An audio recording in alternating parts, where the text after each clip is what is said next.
You know, you'd always like to score every time you get it and keep them from scoring every time they get it, but we played hard when we've needed to play hard. We've managed to come up with a play when we needed it, and we're a young football team. I think a lot of people will be surprised that Billy White Shoes Johnson isn't playing very much this year. He hasn't caught a pass all year, and you're going with a couple of rookie wide receivers. Well, just one. We have one rookie, Eddie Foster from University of Houston. However, Billy will play quite a bit. He plays quite a bit for us. Y'all just haven't noticed him probably because we've had him in the backfield, and we've had him at a split end, and we've had him at the flanker at Z quite a bit. What about this game? What are you looking for tomorrow? The Dolphins have gone to a big play offense pretty much. Any plans for defensing Nat Moore and company? Get a dip net. You've had a dip net, haven't you? Well, it's not a dip net. You have never used a dip net? No. It's a long stick with a sack on the end of it, where you can reach him. No, I don't think so. I think, you know, it'll be in the neighborhood of 17 to 19 points on each side, and I just hope we got the 19 and they got the 17. You mentioned a little while ago that you have a pretty young team. You have to be in the toughest division in football with Pittsburgh and Cincinnati, and now with Cleveland emerging. Is this team going to be very competitive, do you think, this year? You mean ours? Well, we think if we can keep people well, we will. You know, we can compete. We don't have 45 as good as their 45, but we feel like we've got 22 as good as theirs.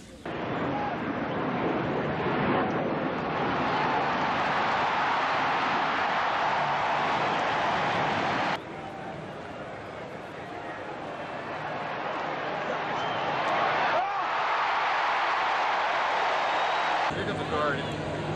Get down here. Bend down. Here it is, Roman. Here it is.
Can't play any better than we played in that first quarter, both offense and defense. We took the first drive and scored. It was a thing of beauty. You know, the running game was working.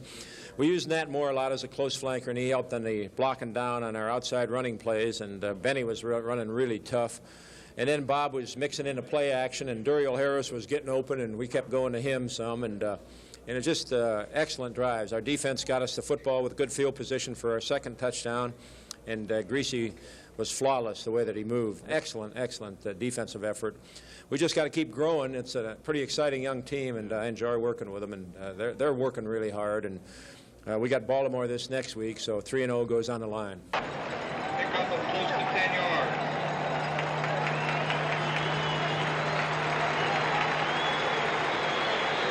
I really don't know. They say there could be a crack, and it's way up in here, up near the collarbone, so I'm not sure the extent of it. But I'd hate to lose Boo because he does so much for us. When he went out today, Nottingham did a fine job, and then I got Leroy Harrison to the ball game because I wanted to get his feet wet. A rookie, an untested rookie, he's got to play so that you have confidence in him, and he has confidence in his own ability, and that touchdown had to help. Don, you must be really pleased, as you mentioned, with the defense, the young people there, and Steve Toll looked like he was really taking charge out there, providing some good leadership. Well, he's done that now. He's been our leader for 3 years, and Steve's just an emotional player, and this is what you have to have, enthusiasm and emotion, especially on defense, where you can really get all over people.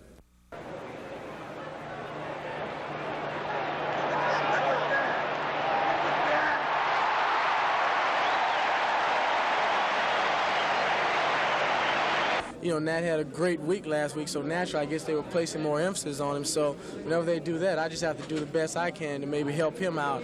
And I think the 3 receivers we have here complement each other a lot, so there's no way I don't think they can stop all of us. So, like, you know, next week could be Freddie to have a great day, but I think every week one of us will be able to explode. What about your first touchdown catch? Can you tell us about that one?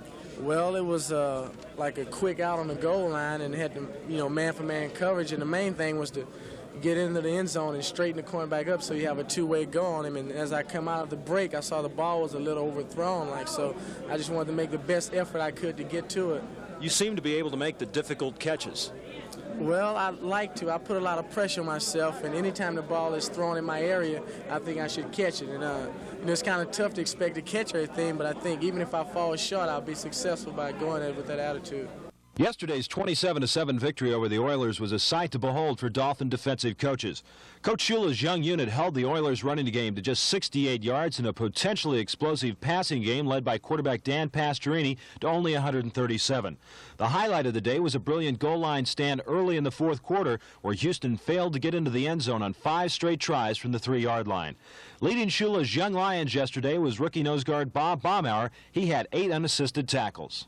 You know, it was just a great effort. We knew we could hold them and everything, and we just had to really get fired up and stuff and get some emotion going, and we stopped them.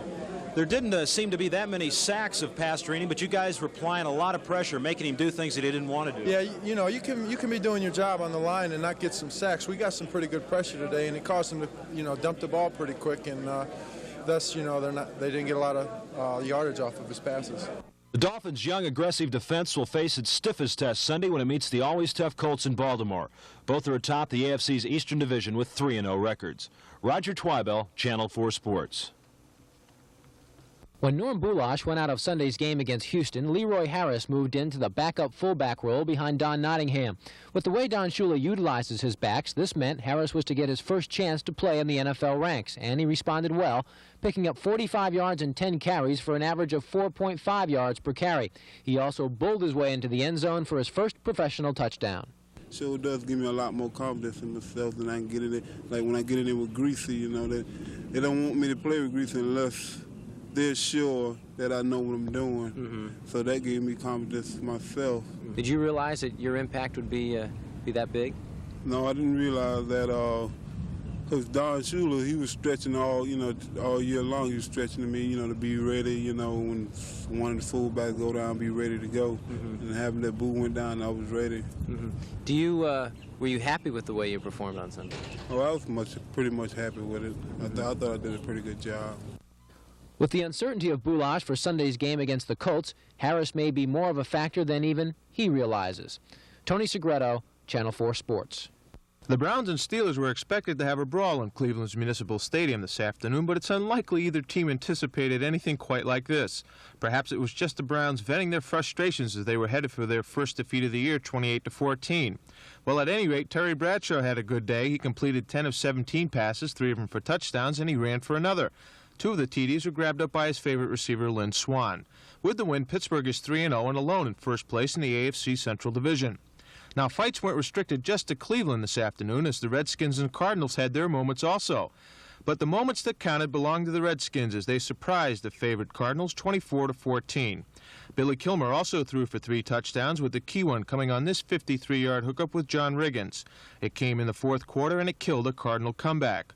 The loss left the Redbirds with a surprising 1-2 losing record, while the Skins are 2-1 on the year and still chasing the Cowboys.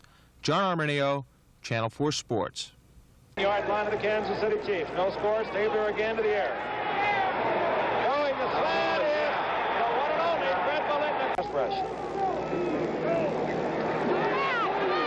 Livingston. All right. Throws it into a crowd, and Walter White comes up with it. He's gone. He's gone. He's gone. All right. All right. 2 setbacks. Livingston, wide open. All right. First and 20. Ball at the 42-yard line. Livingston wants to go deep, and he does. Perfect. Great catch by Honey. I like that. Oh, yeah. 41 yards. He told me exactly how it Well, is. tell me about this right here. That's just straight right over the middle. And that time Willie Lanier couldn't get there. You amaze me. How do you know? First down and 5. Ball at the 37-yard line. Clarence Davis left side, big hole. Look Watch at that. out. Touchdown. Touchdown. Oh, boy. 37 yards. Run that off tackle most any time. Look at him close it off. Next 78, Art Shell just closed it down. A good bump out, as you mentioned, by Van Egan on Emmett Thomas. 1,000 watching. Third down and 3 for the first. Here comes a reverse. Throw it. Throw it. Out. This could score.